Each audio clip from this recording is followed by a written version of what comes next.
Hello everybody and welcome back to Army Painting Series 20. This is going to be episode 3 and this is where we get to the rest of the unit where we take what we did in the color test episode and we just do that on everybody else. And if you remember, we were going to really focus on these areas here. We were going to perhaps even let this be dry by the time we get the interference paint on there. And I think that was the big takeaway, is that it's easier to work with the interference paint, I think, from a darker, drier surface. So that's what we're going to attempt here. We're going to be doing our pre-glaze just across all of these guys. And if you remember, color variety, really important in that pre-glaze. And with this, even more important, remember the greens over here, the reds, the purples, all that sort of stuff. Really going to be a key. And we'll also be doing some of the infantry. Now their shields here are even more of a dominant element. Their swords are too. So we'll be working around those, obviously hitting the rest of this here. We've got our sponges, we've got our brushes. Now the interference paint most likely not going to make an appearance during this episode. We'll set that off to the side for right now, but I do want to try this. Now this is one of the, oh gosh, it's one of the Williamsburg colors here, and it's this, to me, it's sort of like a brown matter. So we'll give this one a shot here.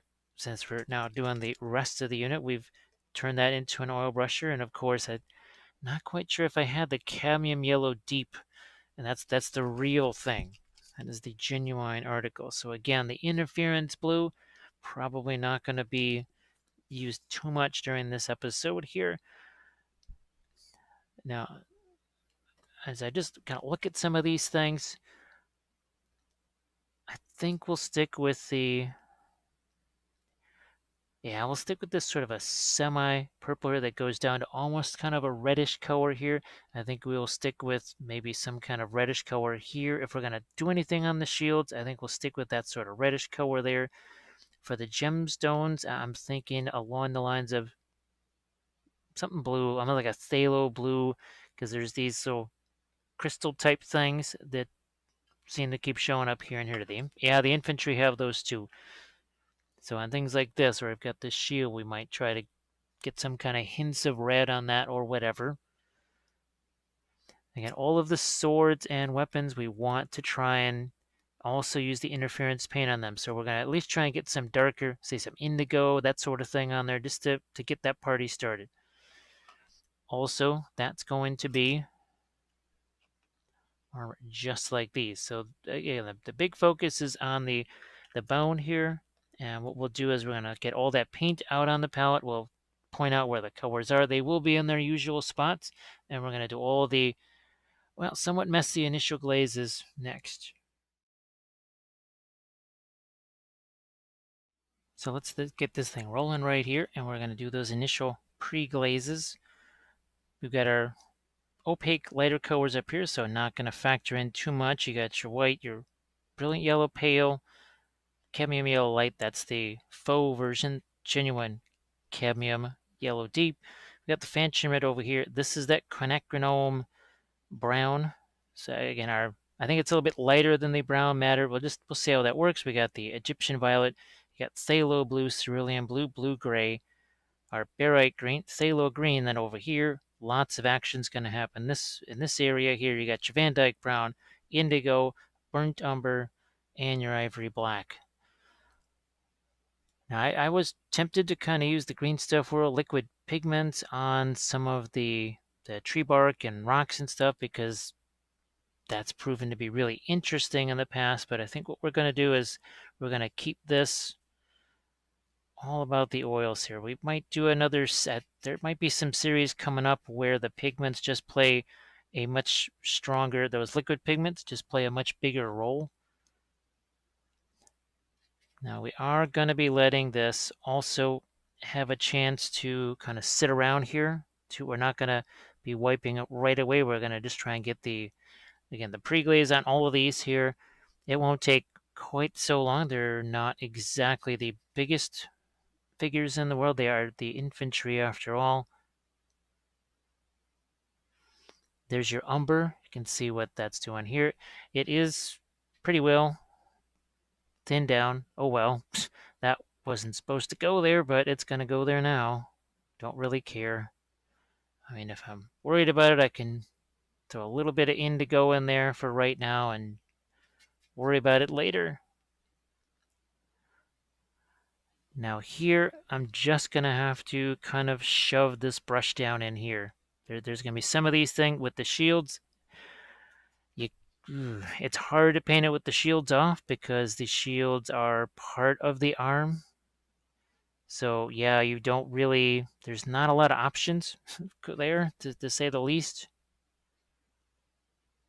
There's, with the new style figures, that's what you deal with. There's a lot of interlocking parts. There's a lot of stuff that, well, it's not like the torso, arms, legs, head separate.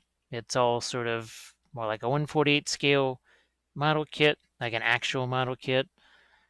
And those are very different from how miniatures usually go. And these are more like model kits now.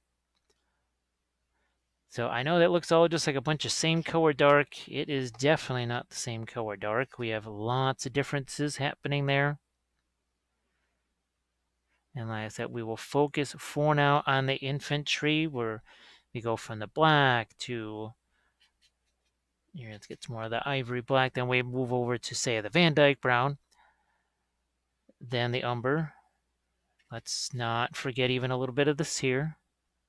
Ooh, that's that when you mix it with the other ones, that's kind of a interesting little pre-glazed color right there. So essentially, by the time I think I'm going to be messing around with actual, let me get a little bit more of the black up here. When I start actually fooling around with the interference blue, I think an awful lot of this is going to be either dry or really close to dry, as in really close to dry. Now, I was tempted to go over there and grab some of that Fanchon red to throw into the mix here. There's that burnt umber doing some fun things.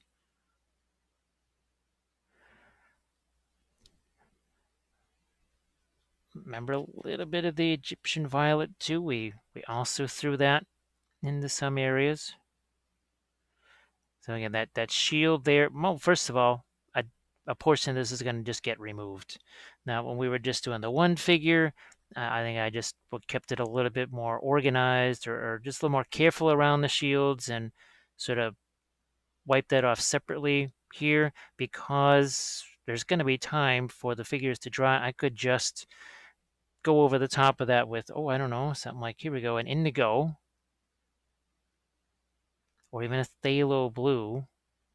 I think Egyptian violet's going to be the thing that we want, because with the blue, it being interference blue, I think we want to start with something that's more towards the violet side of things.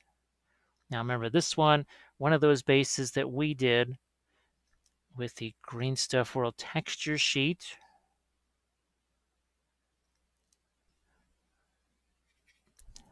Constantly move back and forth between these different colors. That's, again, now remember the last one we used that quinacridone up on the head. How's about somewhere else? That's what I did with the Tomb Kings. If on one figure, maybe the head had, say, more of a hint of brownishness or green, whatever, then on the next one, the head had more reddishness, yellow, blue, whatever, just something to separate it, something to make it more distinct from the last one. Now you can see the spatters on my hand there. I think I can already see spatters on my little board right here. This is a messy process, so if there's anything you've got that is painted, or, well, something you don't want to see spatters on, I suggest you either set up what I used to do with just kind of a little blast shield, and we're talking acrylics, back in the day. So even here, to me, this is I know for some people this might just absolutely drive them nuts doing this, where you're just kind of slapping colors all over the place. For me, this is kind of a mellow thing because there's no real rhyme or reason here. It's just, well, yeah, let's, I don't know. I'm just throwing some red over here, reddish brown here. Over here it's going to be more the Van Dyke brown. Maybe it's going to have some greenishness somewhere else. So here I'm going back into the indigo blue.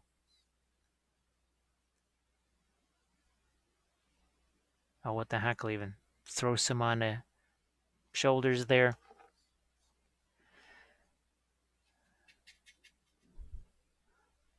Into here. Constantly rotating around. And you can see probably, I hope it shows on the palette, that there's just a little bit less of the thinner.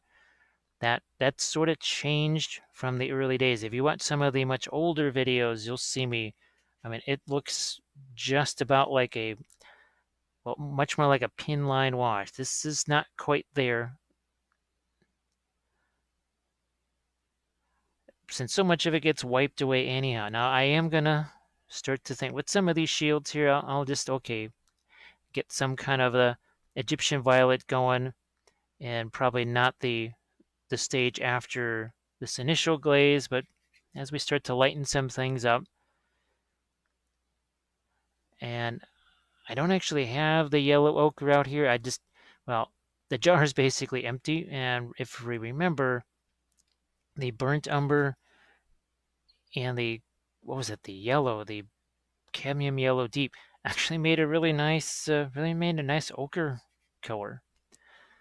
So I'm going to just kind of double down on that, I think, in this episode right here, or at least in this series, more to see what happens with it than anything else. Now here, see, it just grabbed ever so slight of a phthalo green touch here, and so that will have bit of a greenish touch on his face there. Is it going to look green? No, no more than that horse, which when people look at it, they say, wow, that's some really neat bone color and such. They don't say, wow, look at the green, look at the purple over there. They don't say that. Back to the indigo here.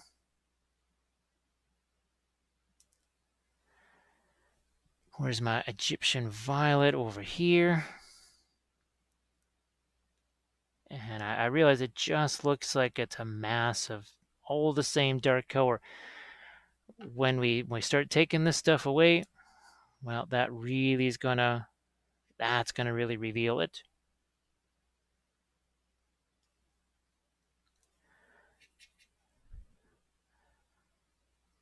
Now you could, in theory, let's say you don't want to have to do removing of paint and that sort of thing. Well, you could maybe do it in very carefully staged glazes. Now, talking about something like that, you see what happens when we wipe this away.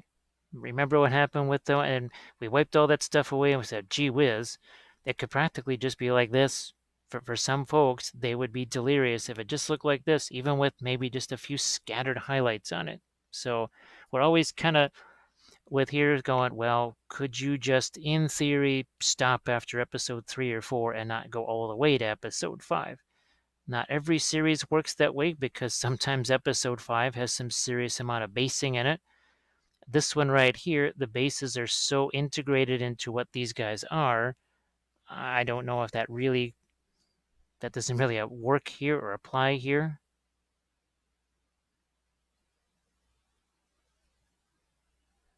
Okay. Oh, yeah. Burnt umber.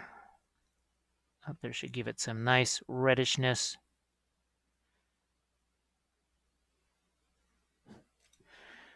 Egyptian violet here. Shield.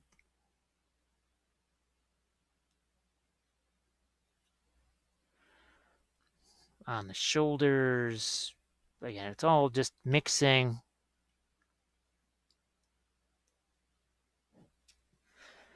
Indigo. Sword.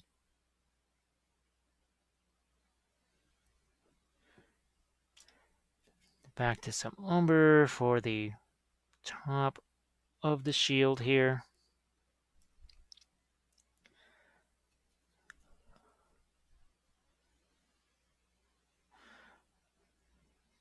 Shoving some more of this ivory black here. A little bit of our Van Dyke brown.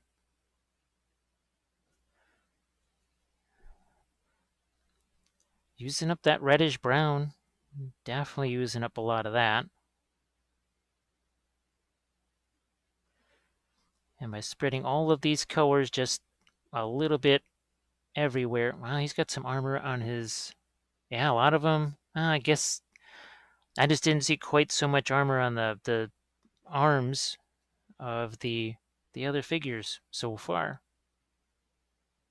I did try to pick figures that were as different as possible. I tried to make them as different as possible when I put these together. Doesn't always... Oh, yeah, that's right. He doesn't have a shield. That's what's different about him. I think you can give him maybe... Oh, you can give him different size blades. Since I really am not going to be playing Sigmar, I thought I'd use that to my advantage and maybe just show you even more ways, or more things with the figures. Obviously here, one without the shield.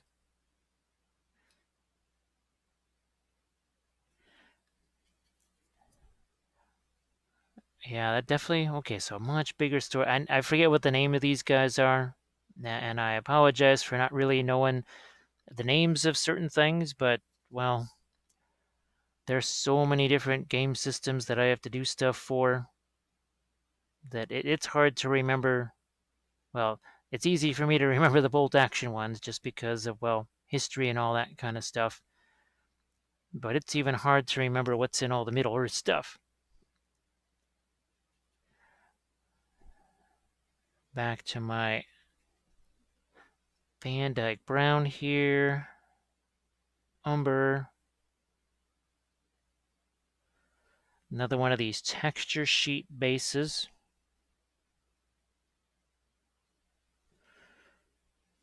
Into phthalo green again. That's giving me pretty much an olive green.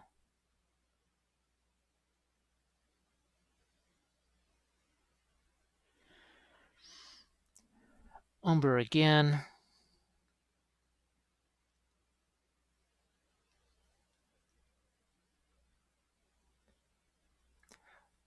Just and again, with the brush, these cheap brushes here, you just don't mind smashing them into crevices and other such things because, well, it was around 25 cents.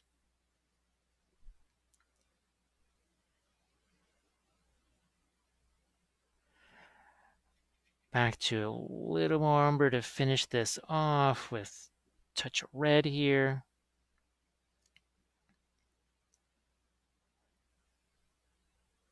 I think we were going to stay away from the glowing eyes on these. Now, maybe after the series is over and I'm kind of working on some of the other guys, I might add something to that. We talk about this all the time in the army painting series. Maybe for folks that are newer and you're just sort of watching this series and haven't seen the older ones, we always sort of try to cover, all right, what is the... How much time did this take? How much time did that take? Multiply it by this many. Do we simplify here? Do we just not do that? Okay, we've got these guys. Wow, and look at this. See how much... that is interesting, how much drier that looks. Now I'm just going to hit the Egyptian violet on here real quick while I'm thinking about it. Okay, and I'll just move on to a different guy here.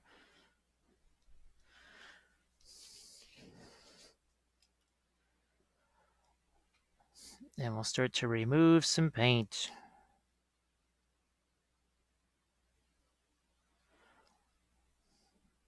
And it won't take long to really... Yeah. It takes no time at all to see a distinct difference. Look at this. And on some of them, you're going to see some really interesting colors on the bone. Now, this one, almost more along the lines of what you would expect. Lots of browns and such. We'll put you off to the side there. Next one. This one's got a lot of reddishness here. Yeah, you can definitely see that as we take stuff away from other areas.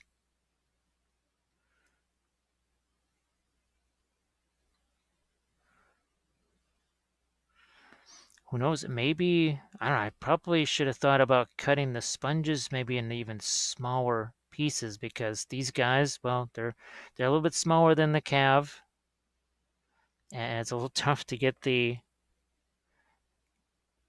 sponge down into some of those areas. But look at that.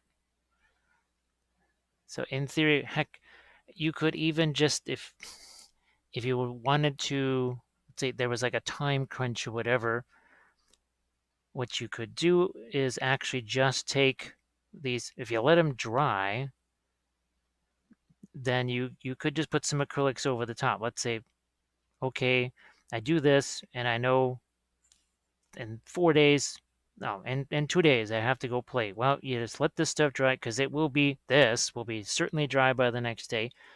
You can just go in with some acrylics and just throw some lighter colors over the top and go ahead, play your game, do whatever, and be all good to go. Look at the purple there. Even his head's got some purple on it. Even those skulls got some purple on them. There's purple everywhere. Look at that. Let's get the little bit off of the weapons in the front of him here. Now, just as important as it was to kind of vary the colors when we were doing our pre-glaze here, even when we start putting the lighter stuff over the top, we'll want to get some variation, and that we'll do maybe a little bit of that barite green in some places, maybe just the white in some other, maybe the off-white in other places that has that touch of yellow to it. Might even mix a little bit of just a little something in there to tint the lighter colors that we'll hit this with, as much as this is going to tint the lighter colors too. Yeah, see, even there, you can already start to see lots of different things going on. It's kind of fun to see the bases emerge too, I have to say. I mean, maybe this wasn't the most unusual or exotic basing things. Lots of obviously skeletons and skulls on bases, but it really does set a nice theme. Wow, I'm really liking the colors on this. And then again, we got that kind of reddish brown up here on his head.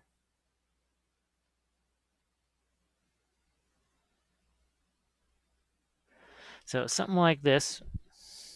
Where's my scissors here? You could, in theory, do that. And look, now we have ourselves a new sponge that's even smaller.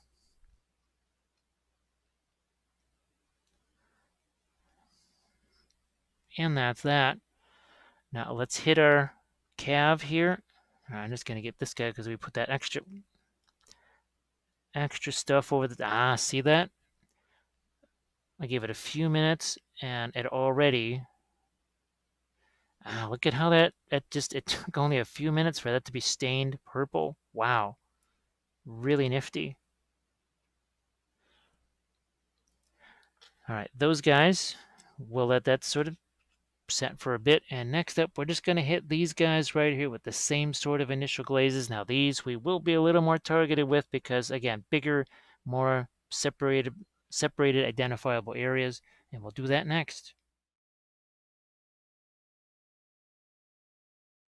Let's hit our cavalry here, again with our pre-glaze.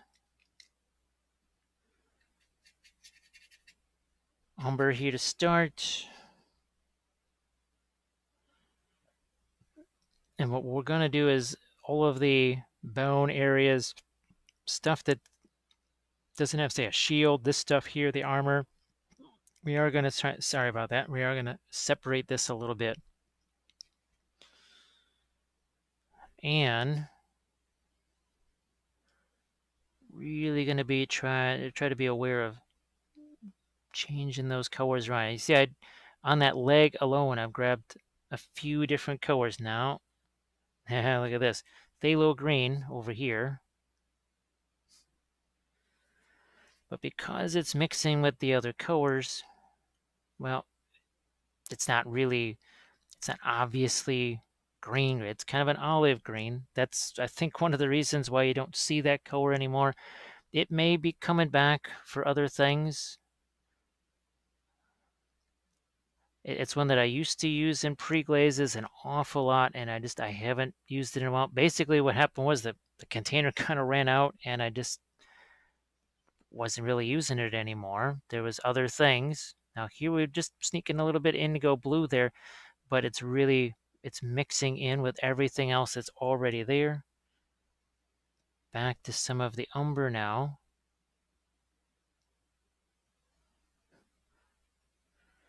Now there are times where I will grab maybe a bit more of the thinner just so that it flows, because this is sort of rough. And this whole, that the surface is kind of rough here with all the bones and everything sticking out of stuff.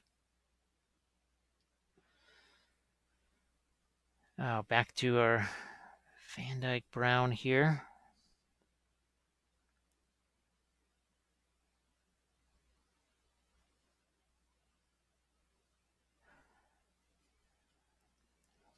I'm going to throw a little more, if I can, ivory black out here, because these bases are big. They're going to take a little bit more of it here.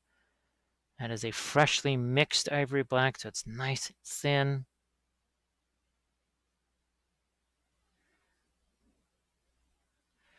Sometimes the longer they sit in the container, I don't want to say they coagulate or something like that, or dry, nothing like that, but they won't be quite so thin as when you first mix it, especially if you've mixed them to be a little bit thinner. Just it sort of absorbs a little bit more of the thinner. I think it maybe if you shake it up a lot, that can also, like, periodically shake them up. So, oh, there's some chest armor on there. Okay. Back over to some umber again.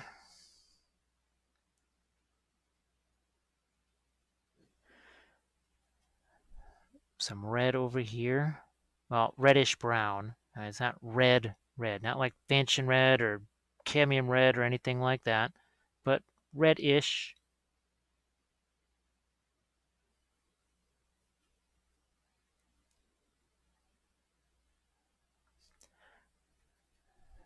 Some umber over here.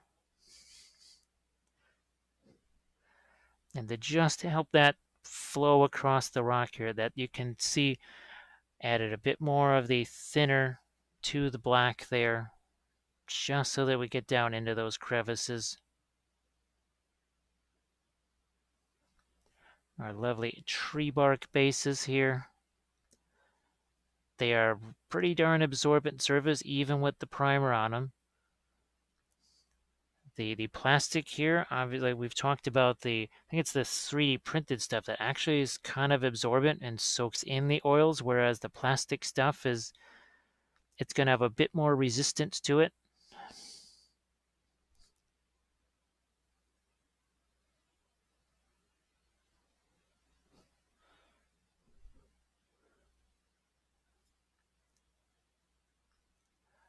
Yeah, there's something about the tree bark, especially with cavalry, to be able to extend this base out.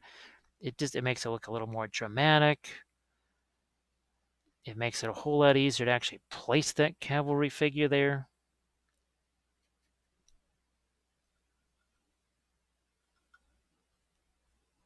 Now the interior of that horse, it's going to be tough for you to see it.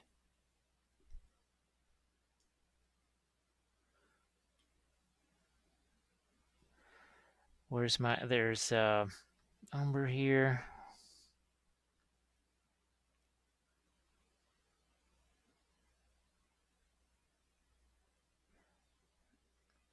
Man, this is where I'm just going to steal touch of that Fanchon red here because that's another, yeah, that's another interesting color. I'm going to do a little bit more of that. It just looks like a dark reddish brown right now, but I do believe when we actually hit this with those lighter colors, I think you'll be able to see that. Umber again.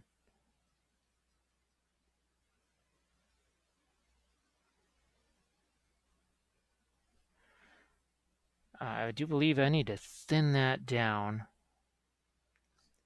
Pinch, and then green again. Yeah, why not? A greenish brown right on his head. Well, that part's going to actually just be armor anyway, but I do believe he's got a helmet on there.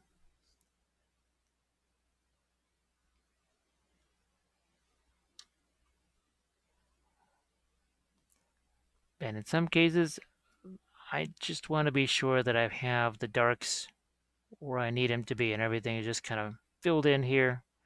Even though when we do that wiping away of the paint, it does also sometimes fill in some gaps. Now, oh, what the heck? That's just so small. I'm going to hit this. Just a little bit more of the bone there. I need to just get the underside of that shield. Picking up, where's my Egyptian violet here?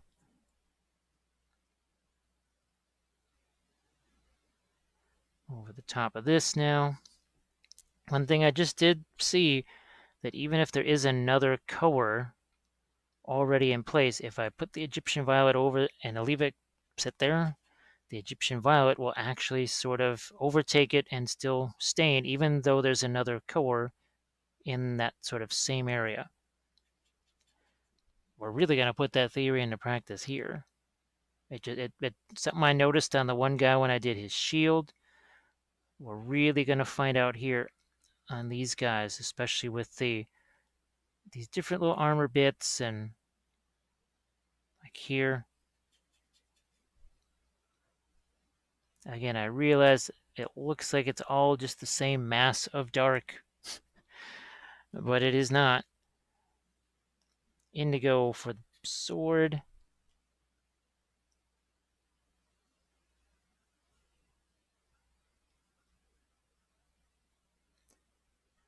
He is just about good to go. We will do one more here.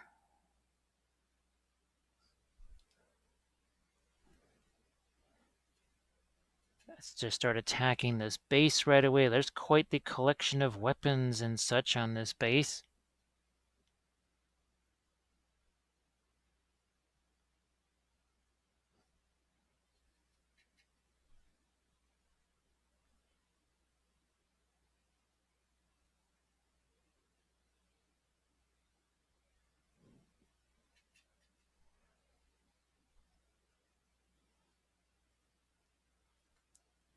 Where's my Van Dyke brown?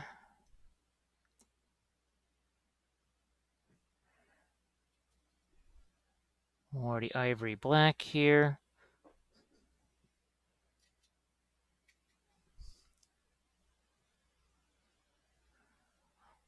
This was really fun. I did enjoy this. Now, of course, over the course of doing all of these and then some other figures that weren't part of the army here, I ended up using kind of a full box of, well, there's still some other torsos. It's not like I used up the entire vampire counts box, but most of the, shall we say, extremely vampire counts themed shields are the ones that are left. I try to pick ones that were a little bit less vampire counts in appearance. but it did take up a fair amount of that box. So if you got bits laying around, well, that's one thing. For me, I was never going to be using those.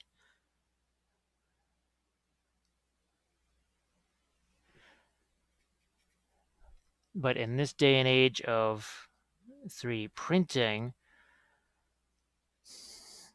that's another option for you. We're going into that reddish brown again.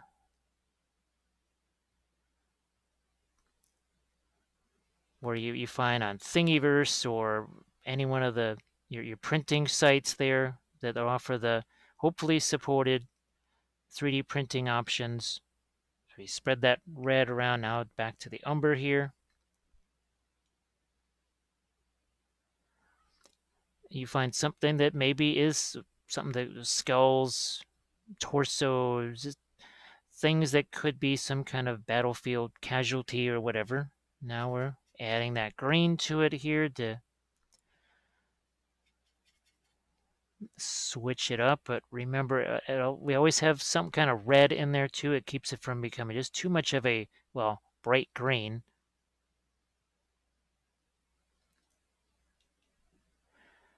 All right, got a little bit more of this green here, so let's have that be on his tail.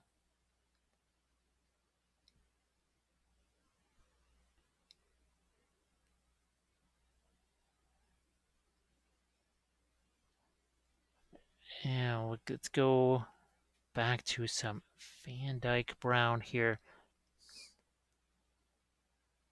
And where the shield is, that's where we kind of want some blind blending. So even in that area, it's still important to sorry, get some different colors in there too. Sorry. Okay, well, what the heck, some ivory black here, which will give us somewhat of a neutral gray in some places. Might even let a little bit of the indigo blue right here.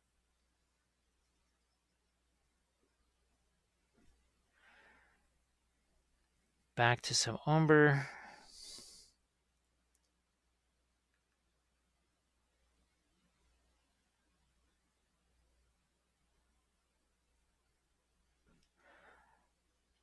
A little bit of that fanchon red. Maybe not quite that much. There we go. I kind of wanted to see if that with the umber is going to be all that much different than, say, that, well, our brown matter substitute.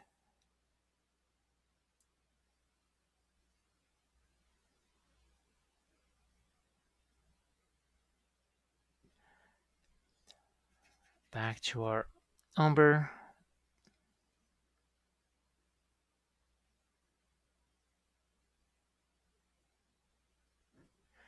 I can really see there's a lot of different colors on this one. Well, it's the kind of the boss man or whatever, so why not have lots of different colors on him? Make him look a little bit more exciting and interesting.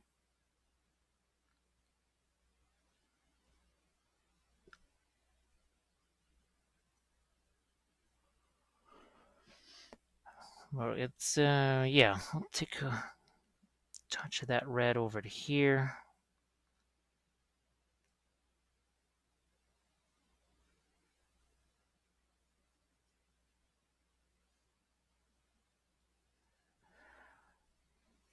What is this? Our Van Dyke brown here.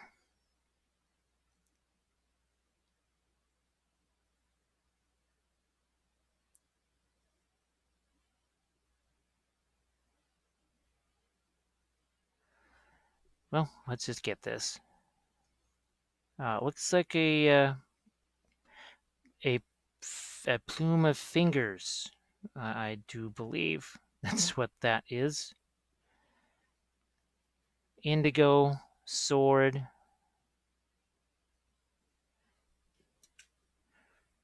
Egyptian violet, shield.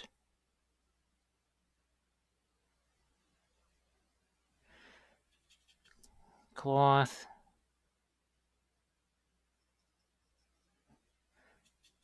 Cloth.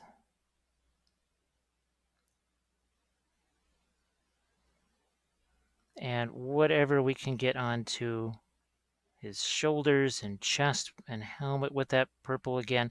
All right, we'll let that while we hit the other one and take away some paint now.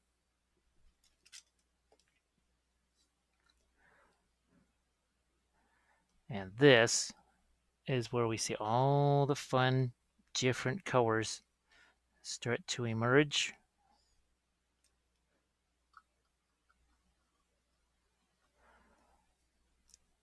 All of the greens, the reddish color, stuff that's a little more bluish. Yeah. Look at all that.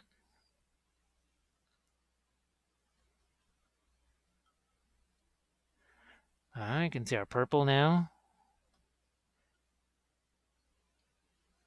So that's, I really just love how it will do that. I really love that. See that? There's our purple again. We can still see it there.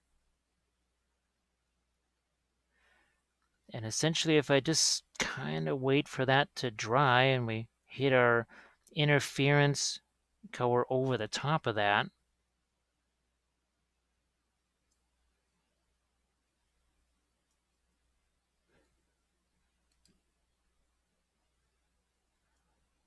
very nice.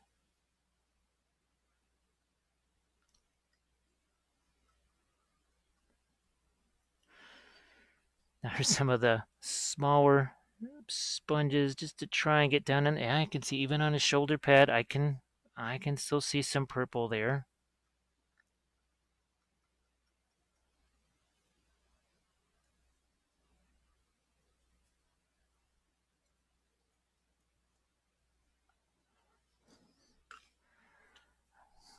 Onto this guy, our big boss man.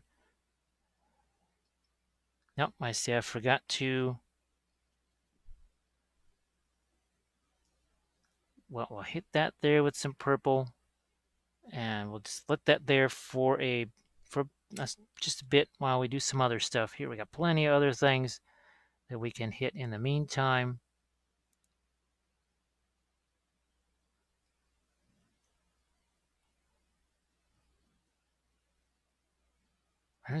We put a fair amount of skulls on this base.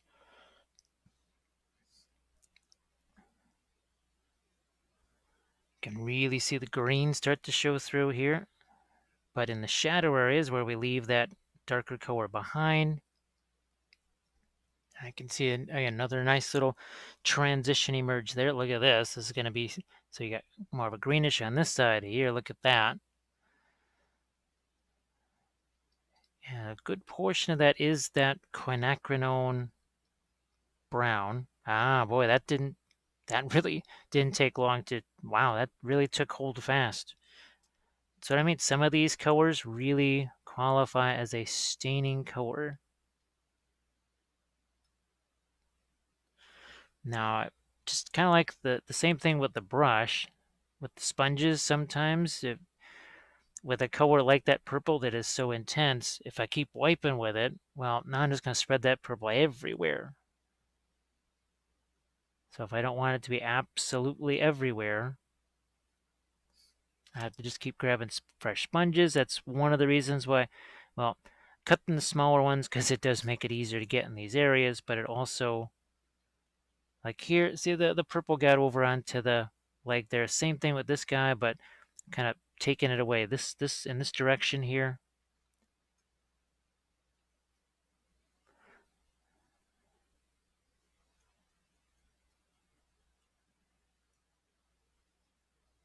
Okay.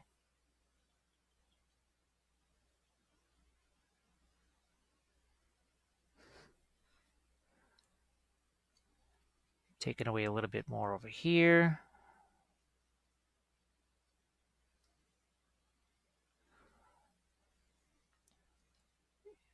And there's some of your cavalry figures. You can see some really distinct and different colors on these guys. So what we're going to do is, because I have to change camera angles here, we might do infantry and cav kind of in separate segments here. So we will go back to the infantry now, and we're going to start to get some lighter colors out of the infantry, focusing on the bone areas. Remember, we're not going to be doing a whole lot, if anything, with weapons and shields and armor and all that sort of stuff. So we're going to go back and put, for short, lighter colors on all the bone areas. Let's get into our lighter colors here, and we're going to take a combination of the white, the yellow, all the different things. So we want to get that same sort of difference that you see in our Ossiarch off to the left there. Start off with our little touch of white here, and see it? That's that off-white yellow. Just hit it with a tiny bit of the umber. Gotta make sure that brush is dry though, because look at, and again, see how we're picking up that paint that's already there.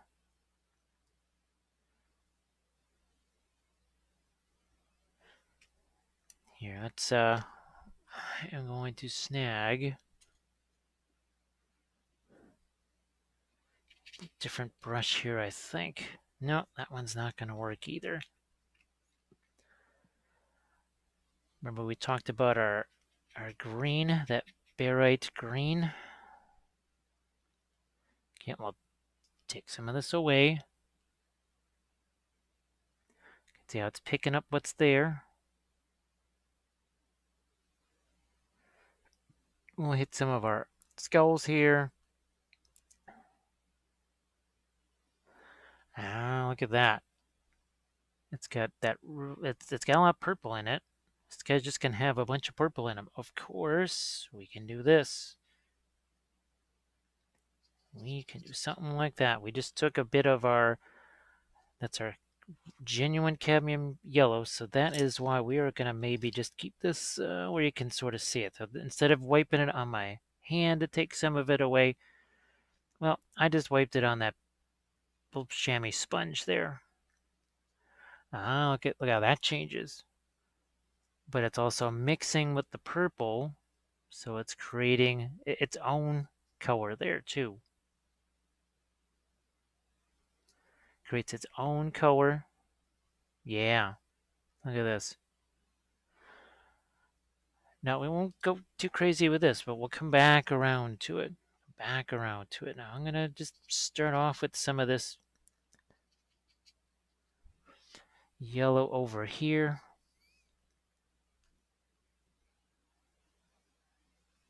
And I do think, yes,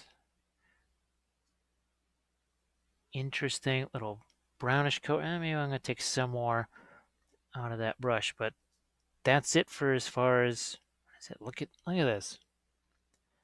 So much interesting blending that's happening. I know I'm throwing a lot of different colors at you here, but look at the fun thing that's happening down there. So we'll bring this over here. This is what I had to do with the Tomb Kings, but the hard way. And we talked about that just a lot in the episode 2, of course, the color test figure. But it bears repeating that just what I'm doing here, that's kind of happening by itself. That had to be forced. I had to really, really push that with the acrylics, and with this, my goodness, it's just so easy. And this is so much more, as far as complicated shapes go, than those Tomb Kings were. The Tomb Kings were the old style skeletons, simplistic. There is so much more happening with these. I mean, look at this. Set them aside. Now that we have a bunch of these, I think we did talk about this in the color test episode, where obviously we're working on one figure. We were just going to take yellow and then switch to red and then whatever. But here, now that we are working on the rest of the unit, man, just gonna go one by one here. Making sure we don't have a whole lot of color. Oh, another little detail as an experiment. I think it was about an hour and a half or so. I had to go do some other things, and I came back. That this is after, eh, round about, maybe not quite an hour and a half, about 70 minutes, 70, 75 minutes, where I let that pre-glaze sit on there, and it's still mixing. I mean, look, you can see it right there. You can see it right there on that brush. It's still mixing. So as much as we took away, and there was a fair amount that we took away, it's still blending because I mean you can see it. You can really see it on that brush right there. Now this yellow, it's funny because it just gets more and more greenish. Yeah, see, I'm gonna have to take away some, but that's got cadmium yellow in it. Now look, if I do this so that you can see it, this how far, how dry it is or whatever. For you, something simple like as a paper towel. I like this chamois sponge because it's super absorbent. I mean, it's a chamois after all, and it's a paper towel. I don't. We just kind of crinkle up whatever. This is gonna just stay in place here. But if you just have something like this around, I think that might be a good thing. It'll help you keep that extra paint off the brush. Now I'm gonna go back over here. This is the last one with this particular boost. And this is one of those experimental filbert brushes. This brush has shown some promise. If you're wondering why I'm using this instead of, say, one of the old craft brushes, well, it's sort of a favor. There's going, and you're probably going to see some more. Actually, I think you may see some more testing of other brushes. They're just a lot of people are sending me brushes to test because, well, they have watched one by one that this is the, again, there's no markings on it. I don't know where it came from as far as who manufactured it. I have tried to get filbert brushes before and they have just not done so well. This is holding up reasonably well. There's a second one, a smaller one too. That has also, it's been surprising. So we can hope that maybe that kind of continues. Now this is the greener color here, and we're gonna find other spots. First, we're gonna take some away though. Take some of that away. I don't know. Maybe I will just leave that little towel slash sponge thing. Maybe I'll leave that out here more often for when I'm doing just the, say, the Twitch streams. Wow, look at that. So again, it's almost, I don't want to say luminous, but man, that is after 70, 75 minutes of me not actually messing around with it. So here, so easy to deal with this infantry here. Just sensational. Sensational. I already love what's going on here with the Tomb Kings. That had to be just a glaze after glaze after glaze after glaze, and just took a lot of extra time that I'm not sure if it really needed to be taken. I'm just gonna make sure that we've got a decent focus for you here. I think we do.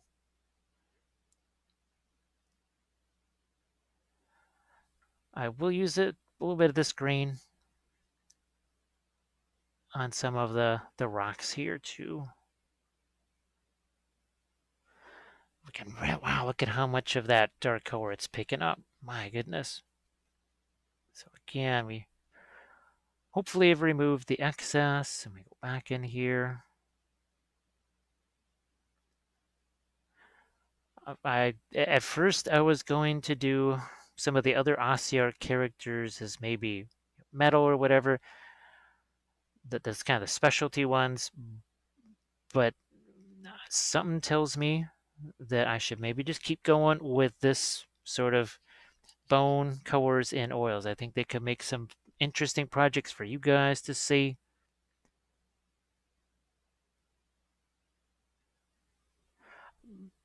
I'm just I have never. Well, I don't know if anybody's really ever enjoyed painting bone before. Now, of course, I had the whole crazy army thing going on, so that made it even less enjoyable. I mean, end result neat, during painful. So, yeah, let's get a little bit more of that taken off of the brush.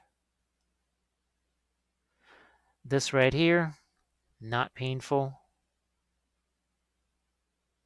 Also, not a dry brush. The non-dry brush, dry brush. Gotta love it. Gotta love it.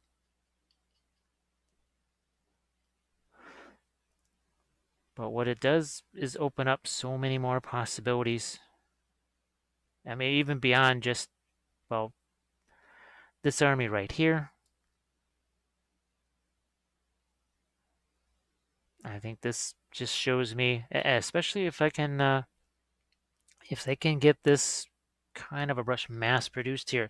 I haven't used it with acrylics yet, so take that with a grain of salt. And as we always say, what's easiest on brushes? It's the oils. Because what happens to filbert brushes is that the acrylic paint gets down into the ferrule and just destroys them. Oils just don't do that. Well, if they do get it down in the ferrule, you have ample time to clean it out of there. And of course, we have the nice gentle cleaner that helps make that happen. And of course, and it works great for your acrylic stuff too. So you're not just stuck with this for oils, it's for dried acrylic and oil color. So non hazardous. It's not one of those nasty solvent sort of things. Nothing to be afraid of. It's just a cleaner. And I think there are other companies that have stuff that's sort of similar.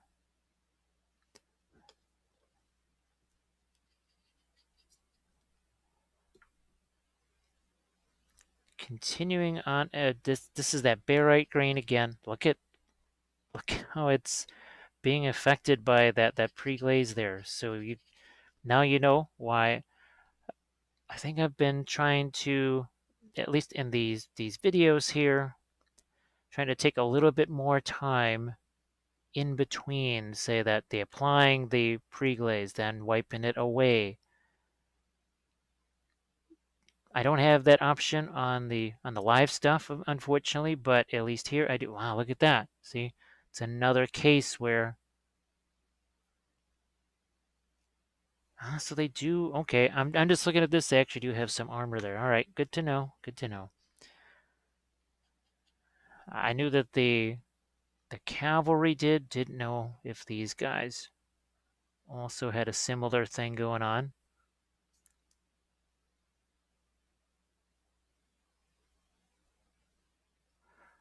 We'll take some of our, is that the blue gray? We'll also, I think, get some of that onto the rocks.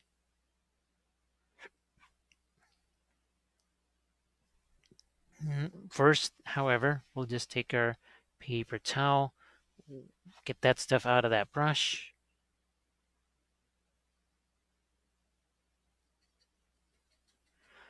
And that's it. It literally is just called blue gray. It's Holbein. That's what they call it, blue gray. Nothing else.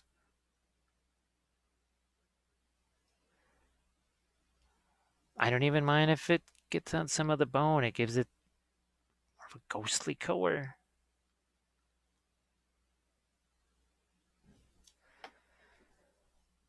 Oh heck, I'll even do it here where there's skull and bones.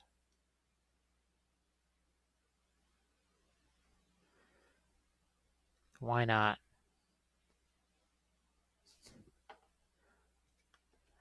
Okay. The one thing I have noticed about the blue-gray, though, it does have an unusual consistency when you're actually painting with it.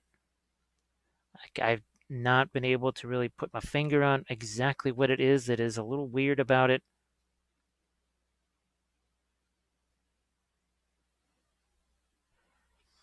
Okay, get the rest of the rock face here. certainly do some rusting of these broken ancient, well, who knows how old they are, weapons, but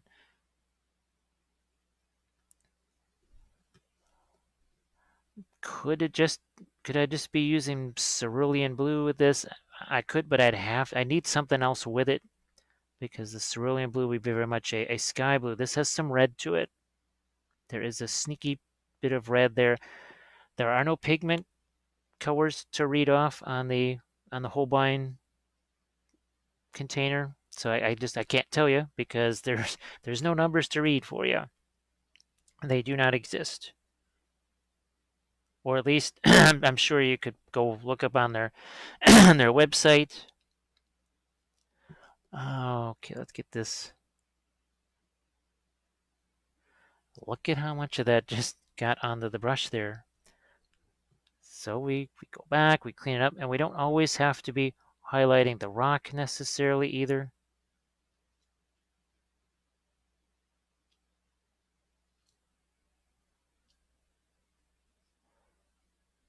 Oh, at first I thought there was a mold line up there. It's been a while since I prepped these guys. So look at we're using blue on this. So right here where there's next to where there's yellow, and underneath it seems to be that, oh gosh, the Van Dyke brown. It looks like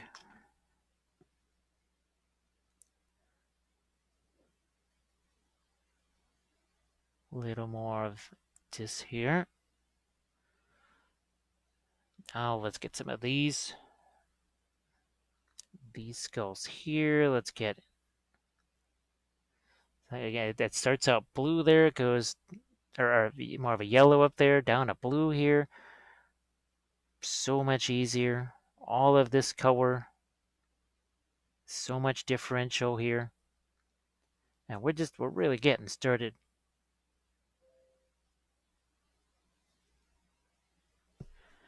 Okay, here we are. Do this again.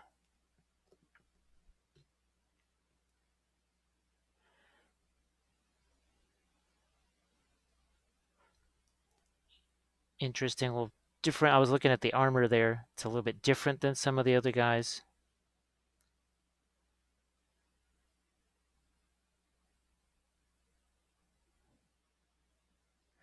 And we can go much lighter because, I mean, look how dark that is. We have not used anything even remotely close to white. And that's kind of the strategy. We're gonna stay with that. So we're back to a little touch of that umber, but maybe this is gonna be a little lighter here now. A wee bit lighter.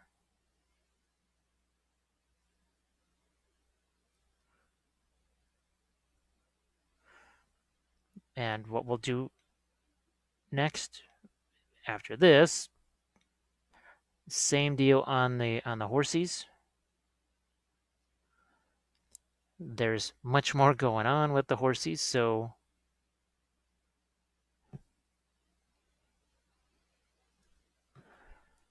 oop, yeah, let's remember to use our little chamois.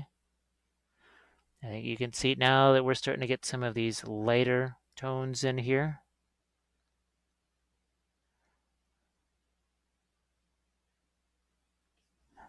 Okay, let's go back to our off-white yellow here. Then I'm gonna go and mix up, try and toss in just a little bit of fanchon red. See what I get, something that almost has an orange look to it.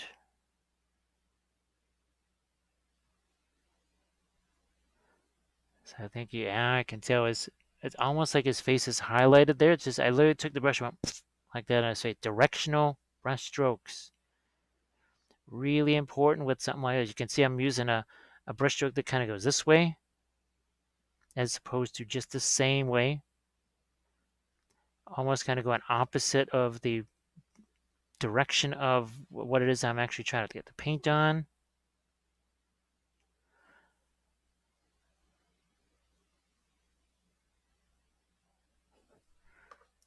I look at all the different colors on this, and I think I'm actually going to get more colors, just speed aside, and forget the fact that it's faster. Let's say it just takes the same exact time. I think I'm going to end up with actually more interesting and different colors on these guys and the bones and such than I did on the original Tomb Kings. And I've used some pretty crazy colors on those Tomb Kings. You can see how I kind of go with each one of these. Maybe a quarter of the surface gets any sort of actual real. Yeah. See, I'm doing some of the faces, obviously. Now I may go back in and maybe we do something glowing for the eyes. Haven't determined that yet.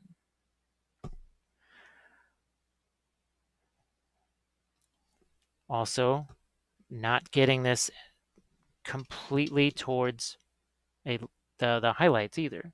We're trying to give ourselves a little bit of leeway. Now you know why I've just kind of stayed away from this area, because I think that's going to be more interesting. So towards the end of this, if I just get some of the indigo into a few of these areas here, I'm going to switch that. I'm going to actually go a little bit of that's a touch of the cadmium yellow light. Well, faux cadmium yellow light. And sometimes maybe leaving the bones a little darker here. Maybe that too.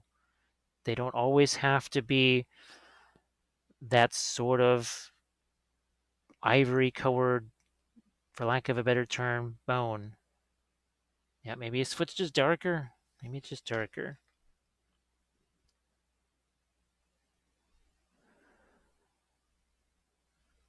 See this kind of angle that I'm going to do here? See what that angle is doing for me. Look at that.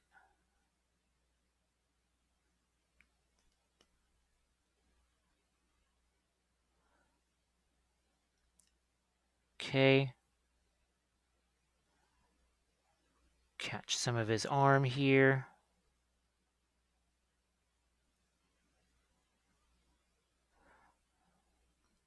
Touch on some of these skulls over here. Keep moving. Keep moving. Don't get bogged down.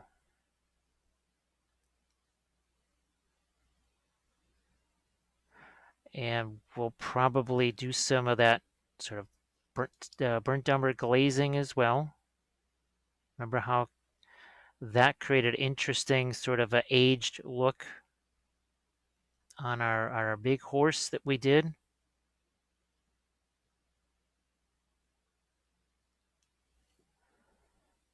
So again, seeing all kinds of neat colors. Look at this. We're gonna hold him this way. Well, let's get some fresh paint here. So we hold him this way. I'm almost moving the brush this way. So I get that, just picked up that texture here.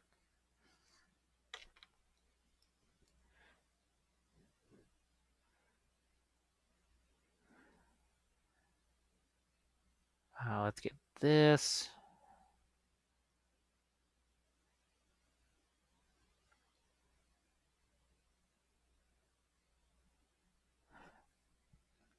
And now that red, some of that cadmium yellow.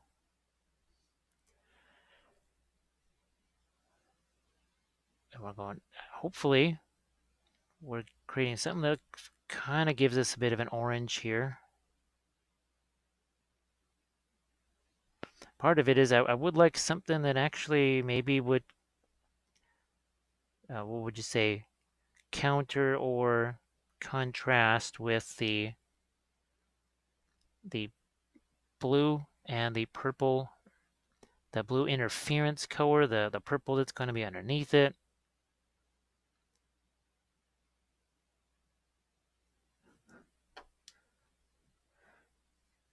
See if I can't snag a little more red here.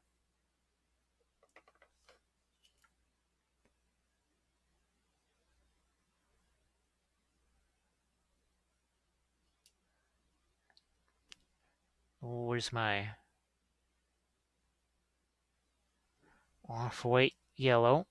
Let's see what we can do on his face here.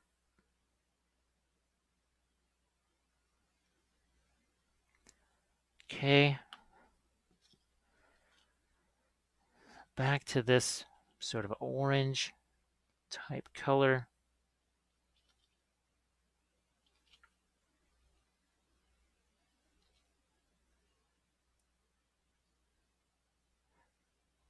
Putting it in as many different locations as I can. Even on the base, even on the skulls on the base, that sort of thing. Okay, so this is as long as I can go with this segment here, but I think you pretty much get the idea of what's happening here. The next thing we're going to do is this same thing. We're going to do this on our cavalry, and we'll do that next. Let's do the same process on our 2 cavalry here. I'm actually just going to begin here with this is that barite green, and I know down here is where I put some of the phthalo. So you can see this circular motion here. It's picking up all of that darker color as it has before.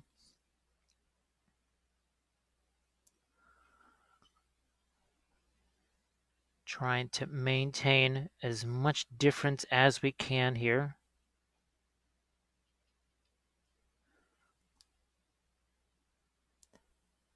So we got something like that. Okay, there's green here. Maybe we've got something warmer over there. This is where we put remember that was where the ivory black went?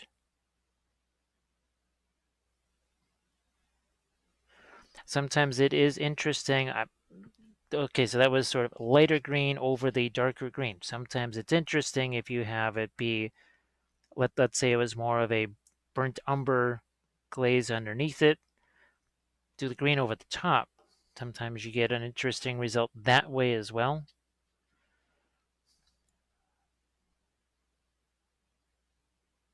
Actually, this is almost one of those areas here where underneath there is definitely something warmer than just the green.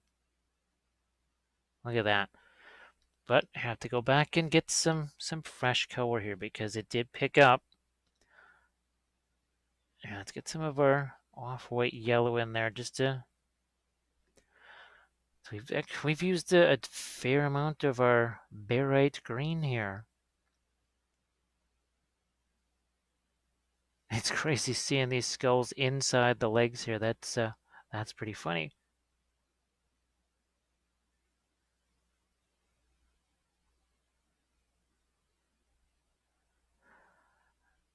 And we'll just do a little bit on his face here again. It's the non-dry brush dry brush. And it's really picking up some of that darker reddish brown there.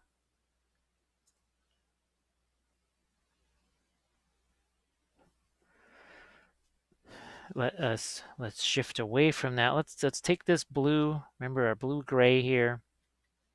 We've got some stuff on the bases to do. Let's hit that real quick. We've got some substantial amount of rock here. Now the interesting thing about those green stuff world pigments is that it has given me a little different perspective on doing the rocks. There was just sort of a certain way that I always painted. Where the heck is it? Where did he go?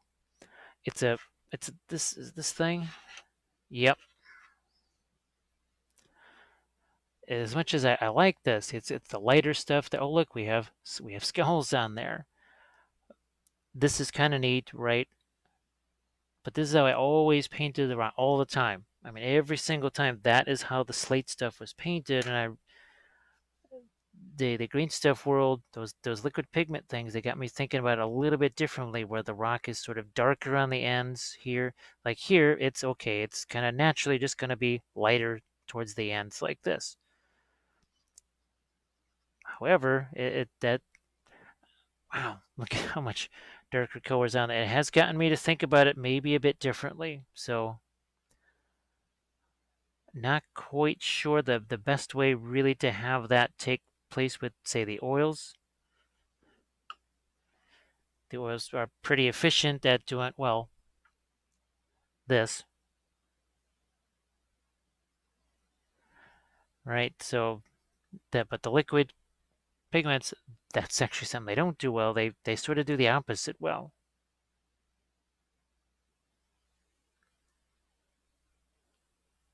See if I can somehow figure out the best way to maybe go about that with the oils.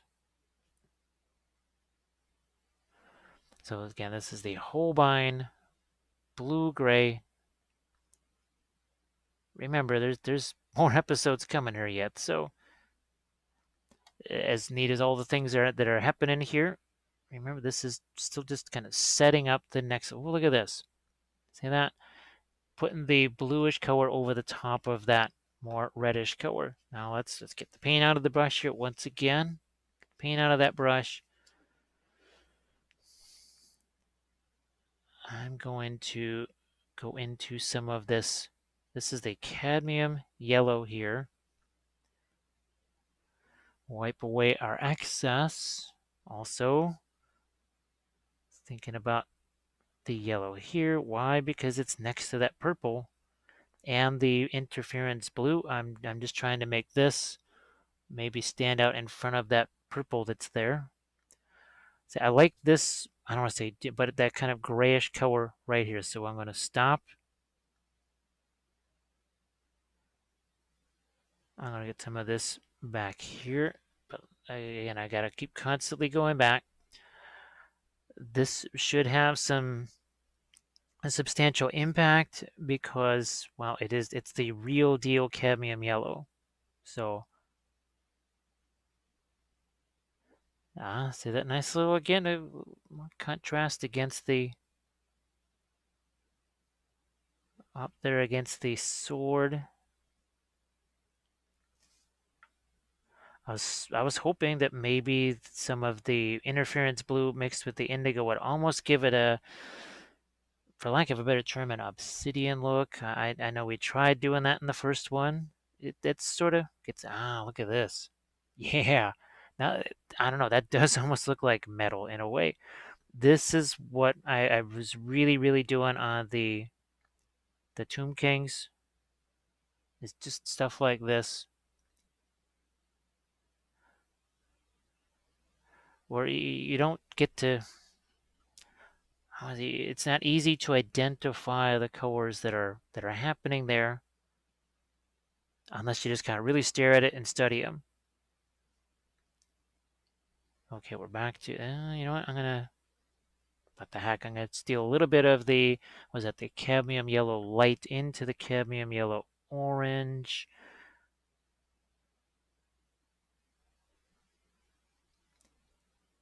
Some nifty stuff.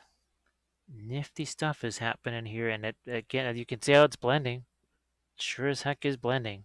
No doubt about it.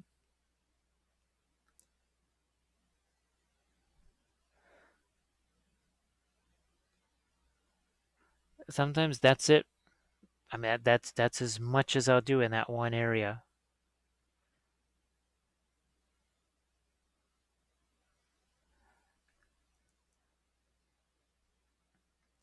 Okay, where's my, again, I'm gonna go back into my cadmium orange here, or cadmium. I'd like to try and make a cadmium orange. Let's get back. That's a little too much, maybe. Which, again, we hit it with a glaze. Not a problem anymore. I'm using the yellow here because, as you can see, as it mixes with the purple, it's just turning a nice shade of brown. Nice old shade of brown.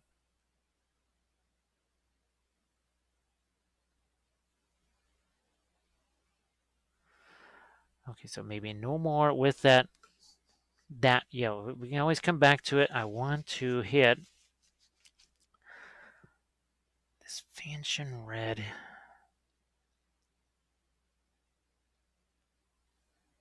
But that red's got a lot of oomph to it, doesn't it?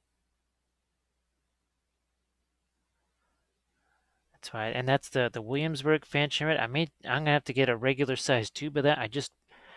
Well, I kind of realized that as I was refilling the container. I went, ooh, yeah, these tubes that come in the starter set are pretty darn small. So there's not a lot left. I wanted it to be a little more reddish because it is mixing. It's not reddish enough. It's mixing with the purple just a bit, so I'm trying to kind of counteract a little bit of the purple that's mixing. Wow, that's an interesting little orange right there.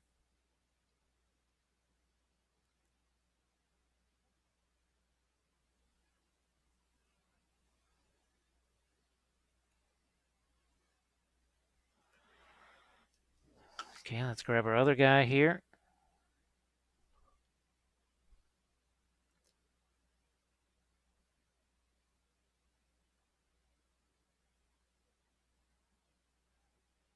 And I'm just gonna get some warmer tones on the skulls here, make those separate a little bit from the ground. This was one of the key areas I was looking to get this warmer tone. Again, looking for some stealthy contrast with all the interference blue and everything else that's going to go there.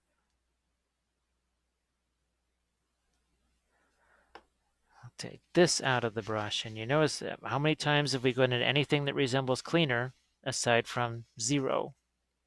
That's a key. This thing is all wet. It's not going to let you will just wipe away the colors that you have. That's pretty much a guarantee. What we haven't really messed around with too much is maybe this. We're going to take the umber and that yellow.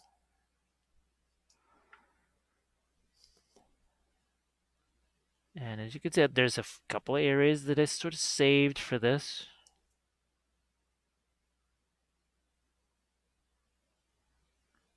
Just left a few areas with none of the reddish color, none of the greenish color, none of the gold.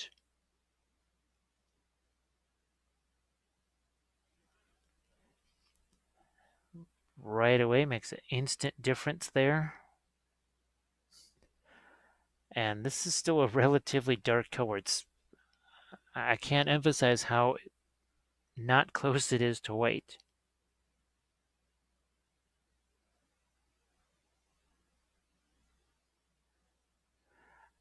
I'm trying to work into under that his torso just a bit here.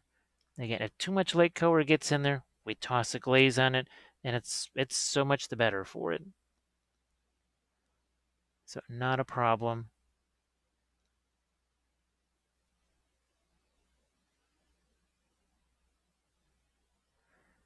We'll certainly be doing some glazy things over all these skulls and such.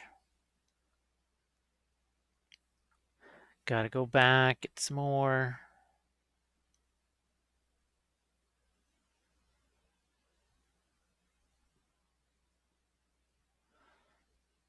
Let's move on to the other guy. We don't want to, as always, don't let yourself get drawn into just one area or even just one miniature.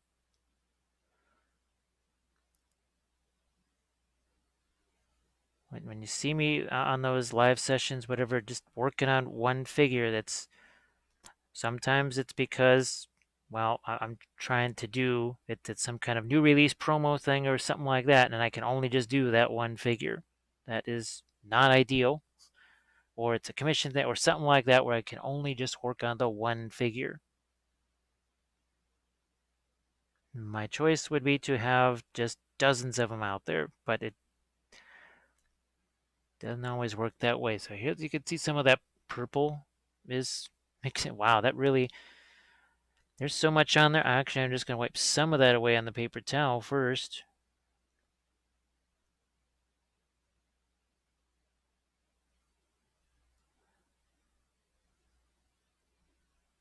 Now we haven't really hit this area too much.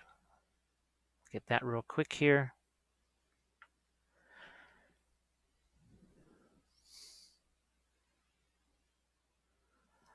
All right, the tail, which way is the, I'm sorry, I think this is the best angle to come at it, and it is.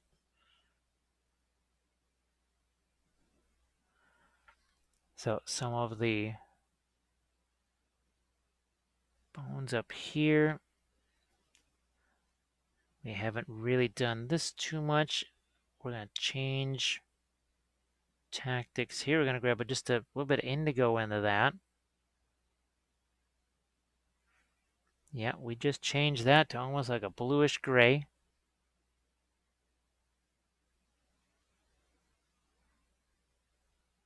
With yellows and all kinds of other interesting things right on the other side of it. Just interest.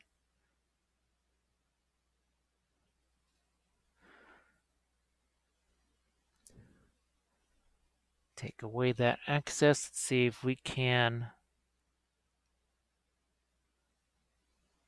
pop in some more lights over here on his hand, on the sword. This way, we had to do the same thing on the other one here. This is where I'm relying on a lot of those initial glaze colors, doing all the different colors there.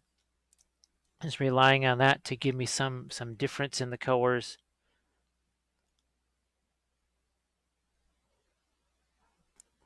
Instead of me having to go in there and just really do all that stuff just kind of by hand, so that it kind of does it by default.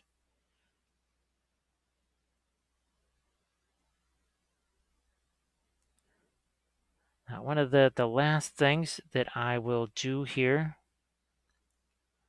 in episode 3, I'm going to go into some of the purples here, and also maybe even on like on the cloaks or the cloth especially, and maybe do some darker glazes of the purple here in some of these shadow areas.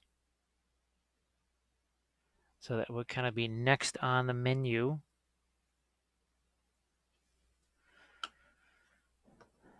Now I'm going to start to work a little lighter here. I just took some paint out of the brush. Now we've got more of just the white and the off-white yellow. Because you can see we had some substantial lights on the color test figure. Now we're going to do that here. Obviously, we go back in subsequent episodes and reinforce this. But since this is obviously nowhere near our finished stage, we're trying to kind of stay away from that, well, let's make it super white. Well, you really don't want that anyway with the bone, or kind of on any color at all, really. There's also going to be some of those fun glazes that will be happening. Especially stuff like the umber. That's why I'm not really mixing, you don't see me mixing too much of the umber in with this, because we know that's a really effective glaze color. Now this is also something that I'm thinking, what burnt sienna in the, not burnt, burnt sienna in the future may kind of come back as more of a, instead of an initial glaze or whatever, maybe as a mid project glare, mid phase glaze, something like that. Mid phase glaze. There you go. That's catchy. See how that the tail not just gets darker, but it also gets more of that bluish tone there. I'm just trying to leave that be as intact as possible.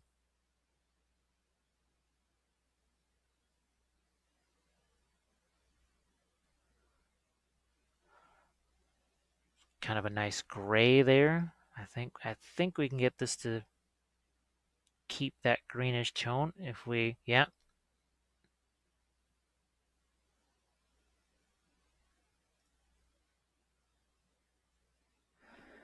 There's my off-white yellow.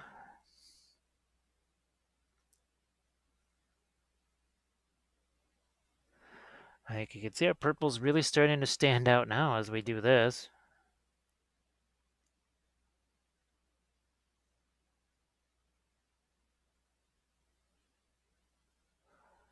Okay, oh, we haven't really done anything on this side. Again, blind blending. You can see it's blending with something because that dark paint, that was not on that brush before I stuck it back there.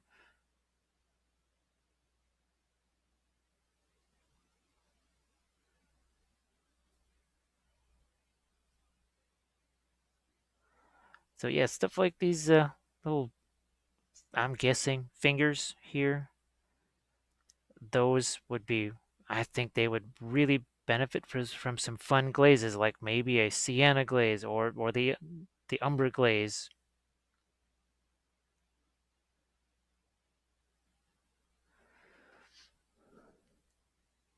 Back to my lighter color again.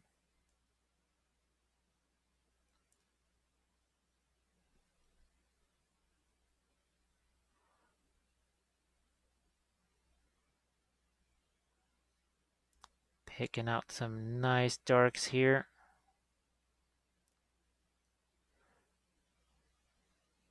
Picking out the darks by creating the lights. I know you've heard me use the term negative painting before. That's a watercolor term where you're essentially painting what is not there. And we're sort of doing that here. See, we're not painting the purple, we're doing that lighter color around it. So that is, now sometimes that takes the form of doing a darker color around it, but here we are doing this by working with the lighter color to bring out a darker tone.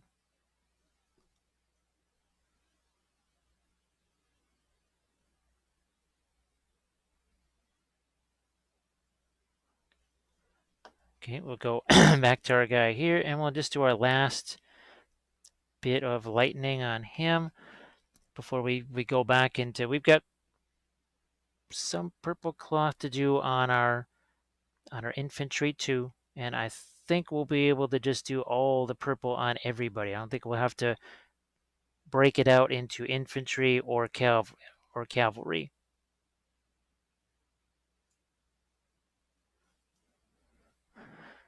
So many fun colors already, and like I said, no two are ever, they're not meant to be alike at all.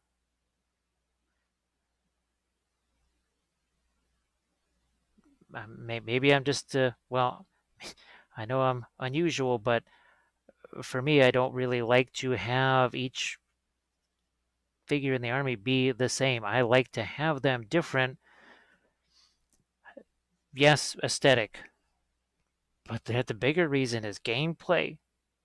I don't want them to be all looking exactly alike, because especially now everything's a skirmish game. It was different when it was ranks and flanks, and even then, I was still trying. Well, obviously the Tomb Kings, lots of differences between guys, but for me, I want to with my, what was that, my bolt action, the Fallschirmjägers, because I had never had a chance to practice with the army whatsoever until that tournament.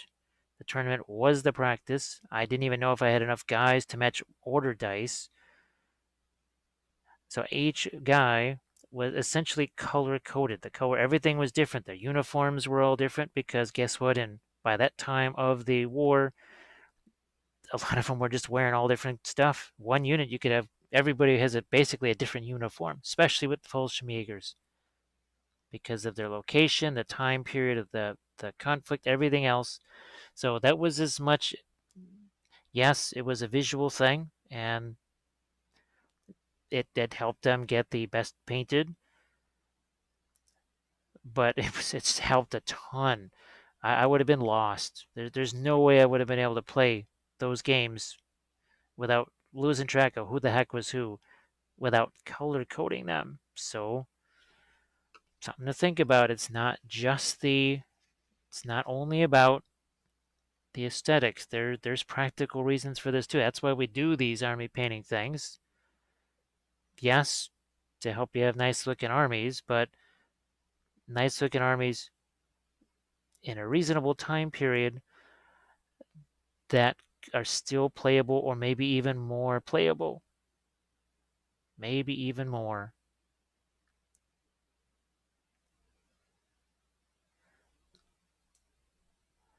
And that's going to take care of this, at least for now, this much light here. Because we're actually going to be going back in with some glazes and other things. So next up, we're going to hit all these little purple elements here. Maybe throw some on the armor, but for sure the purple cloth too. Do this. Now this is why our fanchon red is outer especially, is to do, see how down on the bottom end here. So let's get to this next. Let's take care of some of the purple cloth here. We've got, well, a little bit of our Egyptian violet left. We'll take a couple of different colors here to sort of lighten that up. Wow, that Egyptian violet really does overpower the lighter color, doesn't it? And remember, too, we're not thinking just one step up, right? We're thinking about hitting it with this lighter purple now. You can see how much of that purple gets onto the brush.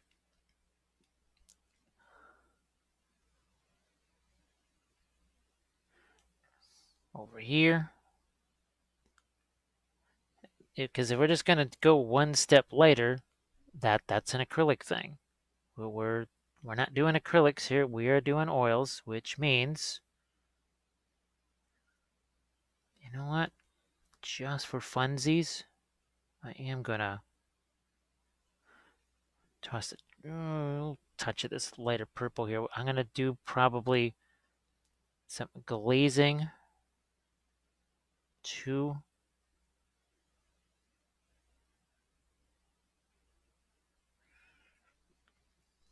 Really has been picking up the darker color that's already there. So I'm basically sort of lightening to darken. So oh, what the heck? We'll hit this upper part here. Now there, I see that I kind of, well, skipped a spot. Yeah, that's no, that's the same. That is the same. I'm gonna take this green over here.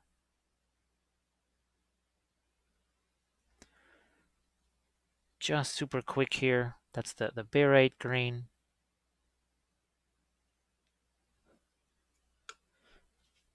Just do something real quick there. While I am thinking about it,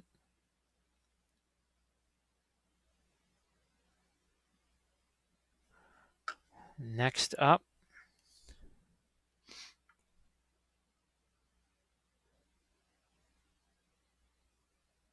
okay, that's really, wow. I do, it's kind of fun to see that particular shape emerge. But there's just something about this purple where it can be very reddish if you mix certain things with it. But this is that, it's not necessarily a blue purple either. It's just that kind of in between magical color. And it's still mixing. It is still mixing with what's already there. All right, now here,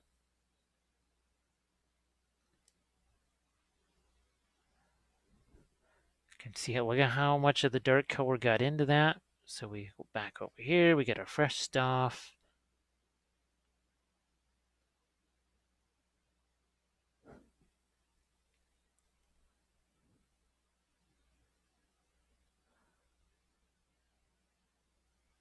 Little bit of, again, some cleanup here on the armor, but most of that is going to be in the form of, I would say, some pin line glazes and such on the armor there.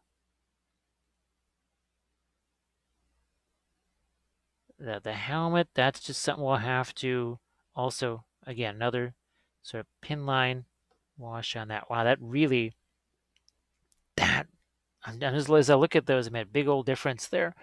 So same here.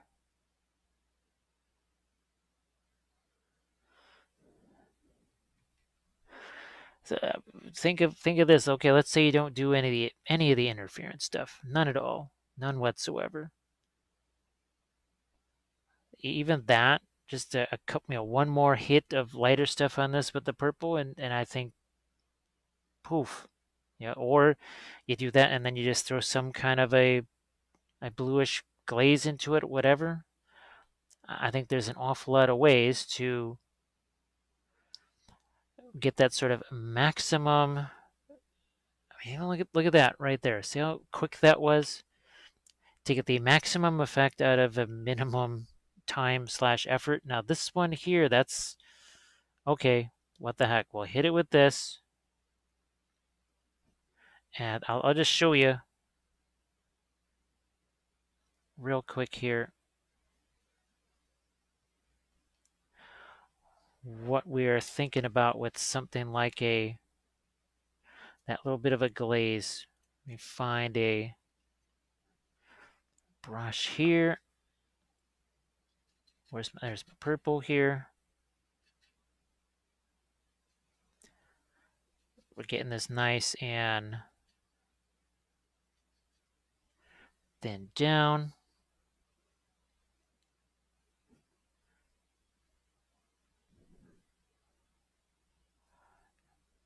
Thinning it down. Doing the pin line. It doesn't have to be any kind of perfection or whatever because the interference colors are going over the top of this anyways. I could have just taken my brush and just kind of whacked some dark over the top of this, but I thought it would be interesting for you to see maybe the pin line wash in action.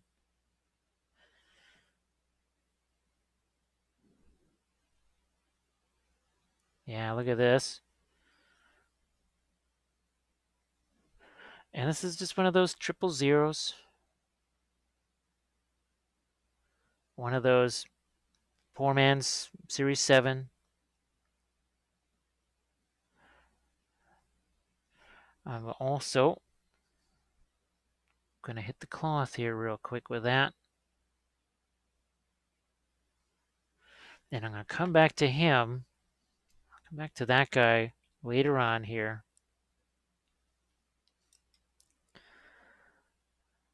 See, I have another one. Let's try a different approach to this. So there's a couple different ways to go about this here. So now, instead of the wetter approach, let's try maybe some more of a drier approach here.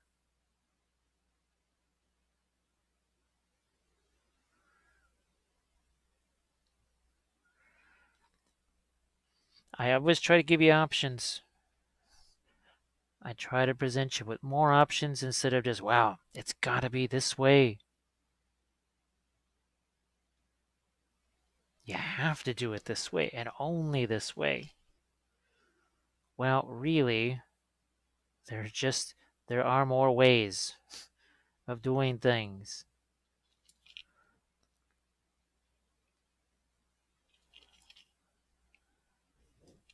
All right, and we're just going to me, instead of doing the pin line wash, this is just to me, this is going to be faster. We're always looking for being able to do things faster. Aha, no shield here.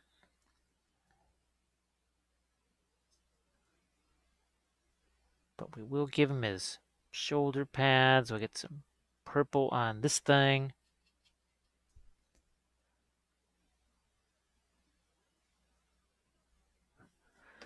Last one.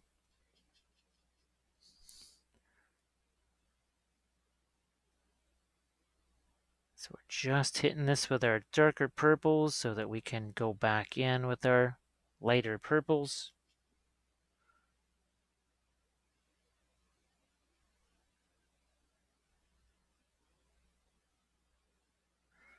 Poof.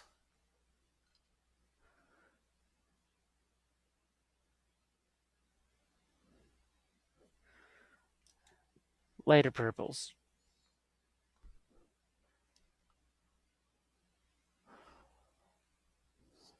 And I know we're backed a little bit further away from these guys.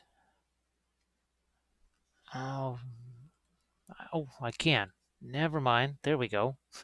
I thought I was moved in as close as I could go. Because I'm trying to do the horses and these guys in the same segment. So you will probably see this happen a bit more just because they're so different in size. If you see them being like, okay, why is he just doing the horses this time around and only the infantry this time around? It's mostly because I don't want to have to waste additional time changing camera angles. Look at the difference this makes straight away.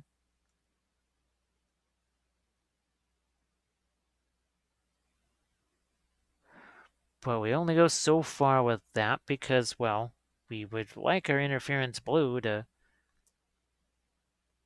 really sort of take that over and be the main event.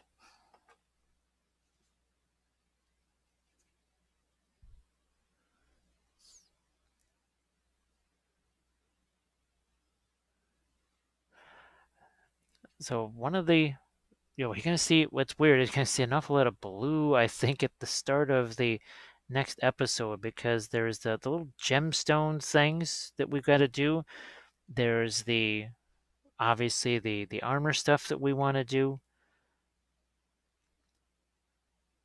the shields, and of course the swords. So that's really going to be a big part of the at least the early the early parts of episode 4, not 3, episode 4.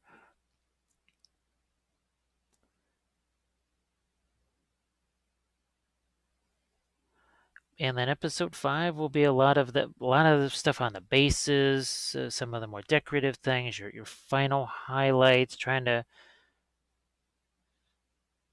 tie some things together.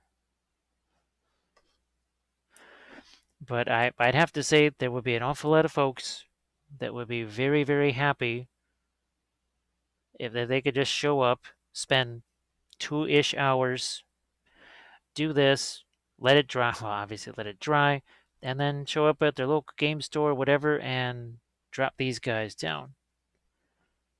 But just think, there's hours more yet to go, and think what we can do with those additional hours. Ooh, wait a minute here. Let's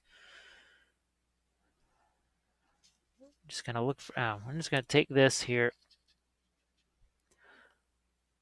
This is a very different armor shape on this guy. I thought that was all just bone there. It is not.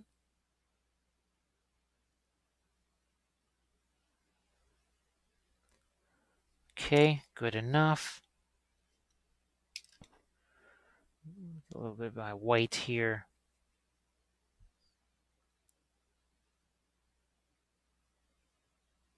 Yep.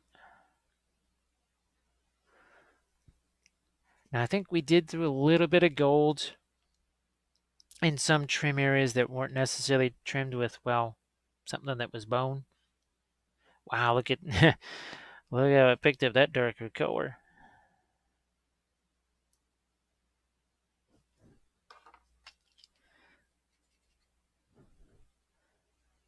Okay. I'm gonna need a little bit of white here. It just keeps getting, well, for obviously darker and darker and darker.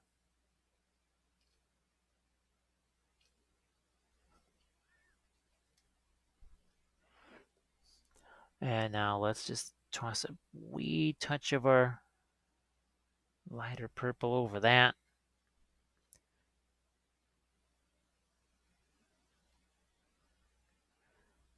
Okay.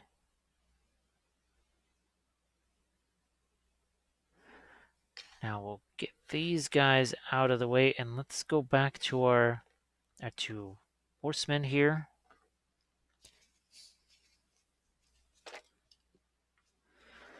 Remember, we want to have that reddish color towards the bottom of the robes. So we take some of our fanchon red here. Now we start to feed this into our purple here as well. Just enough of the Egyptian violet in there to keep it from turning pink. And diazonine purple, that is the most common. See that? I mean, it just Boom. A couple of brush strokes. It just happens. It's just crazy. Yeah, maybe I'm going to throw a little bit of that reddish stuff into there. It's an experiment. Let's experiment. Let's try things. That's what this is all about. It's all about trying things.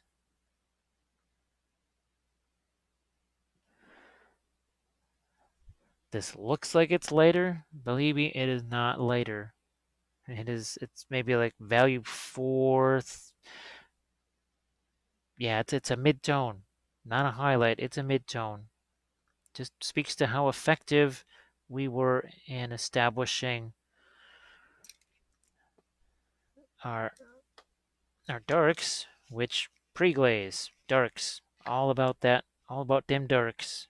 I take some of this greenish color over here.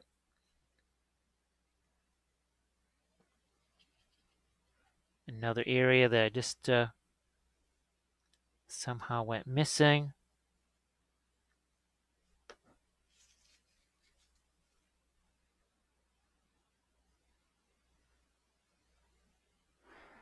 I'm going to get a little bit of the orange in here too. All right, boom. That just needed some contrast there. I looked at it, it was looking a little weak on the contrast. Where's my Fanchon red here again?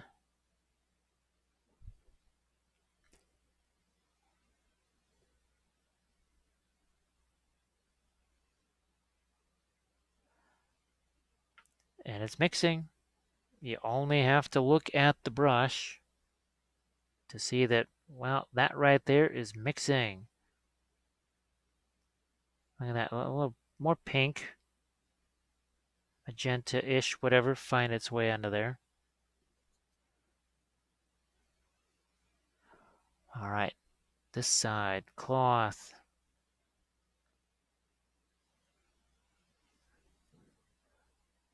Maybe a touch more.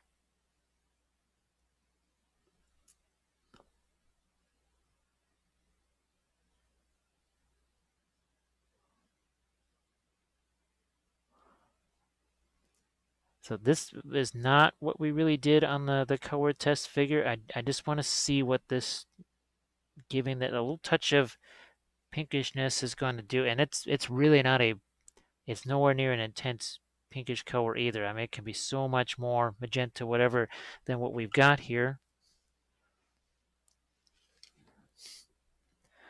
But I'd like to see what the interference blue. See, this is kind of the under lighting here, and then the interference blue maybe coming from the top of it.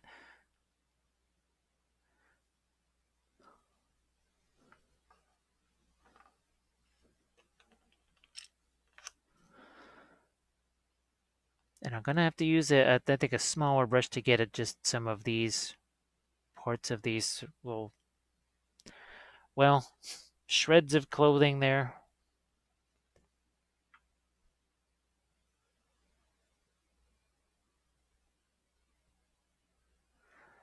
Again, kind of interesting. Instead of highlighting from above, we're kind of creating this weird sort of eerie pinkish reflected light here.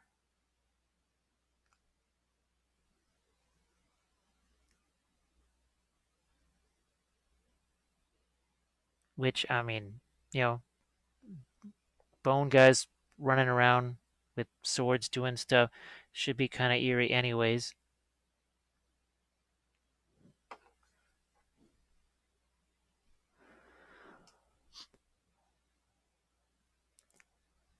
Trying to give this some kind of a hint of color that is just opposite of that interference blue.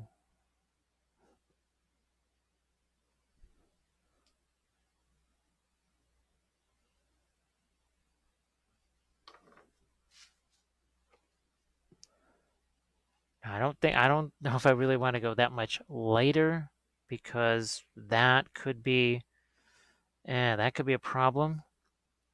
I do think that the interference blue, at least from what I recall, is that it liked going over darker colors better than over lighter colors. when you think of the color shift paints, what are they always telling you? Prime it black, darker, darker, darker. So we'll try and continue that. Might find out just the opposite, but only one way to know. Because that was the first time we worked with the interference blue. This will now be many more times, and maybe we find something that works better. Or we just say, you know what, there's only that one approach to it. But then we will at least know definitively.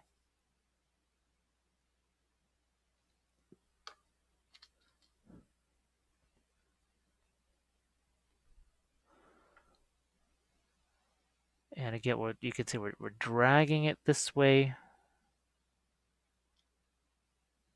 trying to catch those edges, because from the top we want the interference blue to be providing the light. Where's my... So you can see we want the blue to be taking most of the action here. And that we still got some decent darks there. So I think we're all right.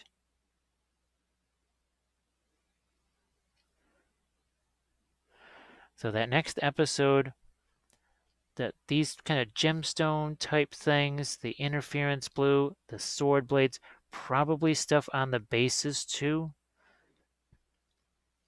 And then episode 5 would be mostly your final highlights, that sort of thing, those finishing elements, some additional glazes.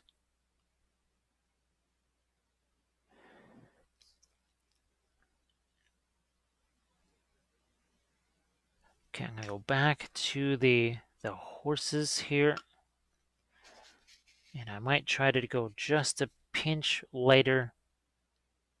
No, actually, don't have to. Never mind. Well, not with the pink anyways. I am gonna take this brush though, and we'll just go lighter with our Egyptian violet here. Trying to sort of catch up with all of the bone colors and such.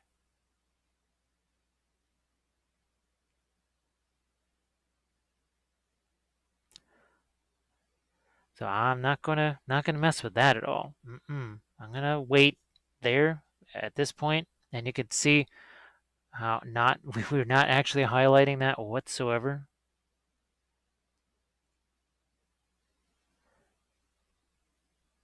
See, that is what I like about now these, as opposed to the, say, that quadruple zero round or the quadruple zero synthetic. It doesn't kind of splay out quite the way this one does, and this is sort of, it's kind of doing what I want it to do here. I was sort of hoping it would do that.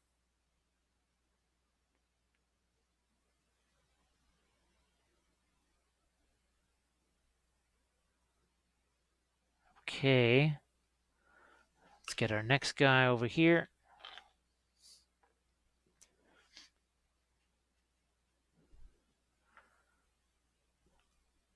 This way. So all of this bone and stuff here, believe me, much more highlighting and that sort of stuff is going to happen yet. But I want to see what's going on with that interference blue, because if you've seen the Necron series at all, and the color test figure there, we just learned that metallics, you can only go so light with those. So if I just kind of blow that away by getting just boom, super bright right away, because I mean, okay, all right, this is not even straight up white here. This is just going to be our off-white yellow. And we'll just throw it right here on his, well, his, oh, not stirrups. There, I mean, look at how much lighter that can go. So we don't want to go that light yet.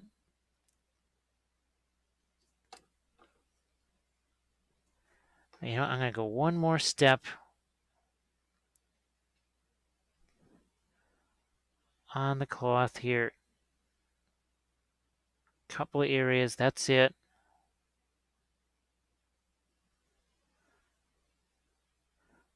Just trying to take advantage of that while it is still actually wet. Because if this is dry by that time, whatever. Okay, let's get our final bit of light into here. And I might just do this. So this is the Fanchon red here that we just kind of threw as a bit of a highlight right there.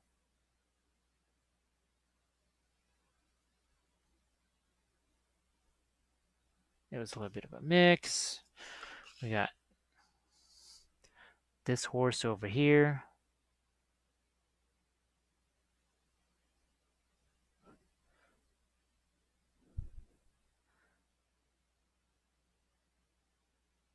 And, well, that's just going to be it for now, for this one here. Again, we're going to do a lot of stuff with the gems, the blades, a lot of stuff with the interference blue.